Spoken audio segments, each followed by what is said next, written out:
ఇవాళ నేను కల్వకుర్తి పూర్తి చేయాలను ఉత్తమ్ కుమార్ రెడ్డి గారు పాలమూరు రంగారెడ్డి నిత్యం సమీక్షించడం ద్వారాను మా గద్వాల కృష్ణమోహన్ రాలపాడు నుంచి గద్వాల అలంపూర్లో మా సంపత్ కుమార్ ప్రాజెక్టు పూర్తి చేయాలని అడుగుతుంటే వాటికి నిధులు ఇవ్వాలి, నీళ్లు రావాలి అని నేను అంటుంటే మీరు అట్లెట్ల ప్రాజెక్టులు కడతారని చంద్రశేఖరరావు గారు ఆయన కొడుకు ఆయన అల్లుడు అంటారు. నేను అడుగుతున్నా నా పాలమూరు సోదరులు, మళ్ళీ వస్తుందా మనకి అవకాశం? ఇట్లాంటి అవకాశం మనకు వస్తుందా? ఆనాడు బూర్గుల రామకృష్ణారావు తర్వాత 70 ఏళ్ళు పట్టింది అవకాశం రావడానికి. 70 ఏళ్ళ తర్వాత వచ్చిన అవకాశాన్ని జార విడుచుకుందామా, మన ప్రాంతాన్ని మనం అభివృద్ధి చేసుకుందామా? ఆలోచన చేయమని నా బిడ్డలు, నా సోదరులు, మా అన్నదమ్ములను, మా అక్క తమ్ముళ్ళని నేను అడుగుతున్నా. ఈ అవకాశం పోతే శాశ్వతంగా మళ్ళీ రాకపోవచ్చు. అవకాశం ఇస్తే ఏం చేసుకున్నారు మీరు అని అనొచ్చు. అందుకే ఇవాళ ఎవరు ఏమనుకున్నా మక్తల్ నారాయణపేట కొడంగల్ ఎత్తిపోతల పథకాన్ని తెచ్చినాం, మహబూబ్నగర్లో ఇంజనీరింగ్ లా కాలేజ్ తెచ్చినాం, ఇవాళ మెడికల్ కాలేజ్ కొడంగల్కు తెచ్చినాం. అన్ని కాలేజీలు, అన్ని స్కూళ్ళు, అన్ని విద్యా సంస్థలు ఇవాళ జిల్లాకు తెచ్చుకున్నాం. పెండింగ్ ఉన్న పాలమూరు రంగారెడ్డి ఎత్తిపోతల్ని మనం పూర్తి చేయాలనుకుంటున్నాం. ఇవాళ ఇంతకుముందు మా మధు లేకపోతే మా ఎన్ఎం శ్రీనివాసరెడ్డి, మా అనిరుద్ధు చిట్టీలు ఇచ్చిండ్రు, అన్న ఇవన్నీ ప్రకటించని. అవన్నీ కాదు, ఈ జిల్లాకు ఏం అవసరమైన ఒక్కొక్కటి కాదు, అన్ని మూకుమ్మడిగా ఒకే సంతకంతో ఈ జిల్లాలో ఉండే అవసరాలకు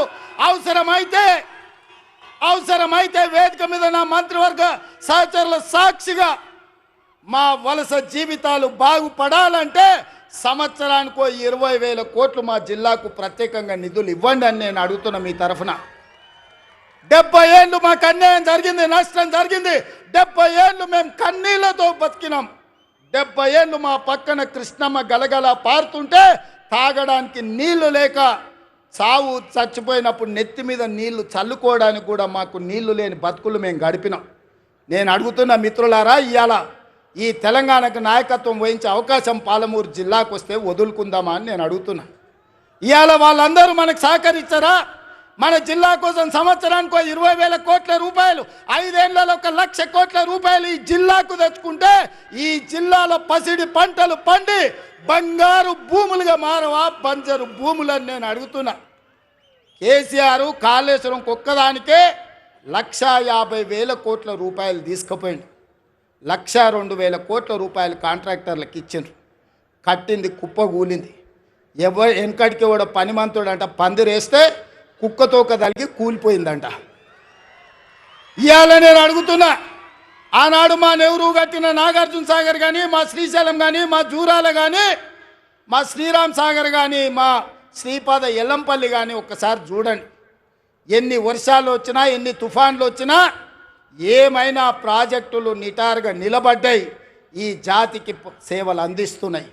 కానీ కేసీఆర్ కట్టింది కుప్ప కూలింది. కేసీఆర్ కట్టి కూలగొట్టి కమిషన్లు మెక్కిన కాళేశ్వరానికి 1,50,000 కోట్లు తీసుకపోతే నా జిల్లా కోసం, నేను పుట్టిన గడ్డ కోసం, ఈ గడ్డ కోసమే ఈరోజు రాజకీయాలలో ఈ కుర్చీలో ఉన్న నా కోసం 5 ఏళ్లలో 1,00,000 కోట్లు మా మిత్రులు ఇవ్వరా నేను అడిగితే నేను ఈ నిధులు తేనా అని నేను అడుగుతున్న నా జిల్లా సోదరులను. ఎంతకాలం ఎవడో మనల్ని దత్తత తీసుకోవాలని మనం దిక్కులు చూడాలి. ఒక్కసారి ఆలోచన చేయండి సోదరులారా. ఏం మనం కాలోంకర్నా, కన్నోంకర్నా? ఏం తక్కువ మనకు? మనల్ని ఎవరో దత్తత తీసుకునేదేంది? మన గడ్డను మనం అభివృద్ధి చేసుకోలేమా?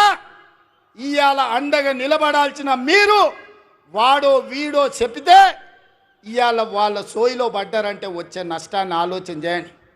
మల్లన్న సాగర్ల ముంచలేదా? కొండ పోచమ్మల ముంచలేదా? రంగనాయక సాగర్ల దోసుకోలేదా?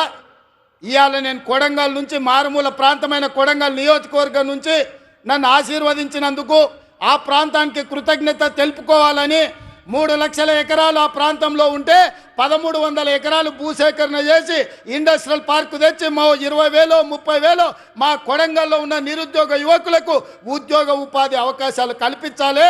పెద్ద పెద్ద కంపెనీలు అక్కడికి తెస్తే నా ప్రాంతం అభివృద్ధి చెందాలి. అప్పుడే నా జన్మ ధన్యమవుతుందని నేను ఒక ప్రయత్నం చేసిన.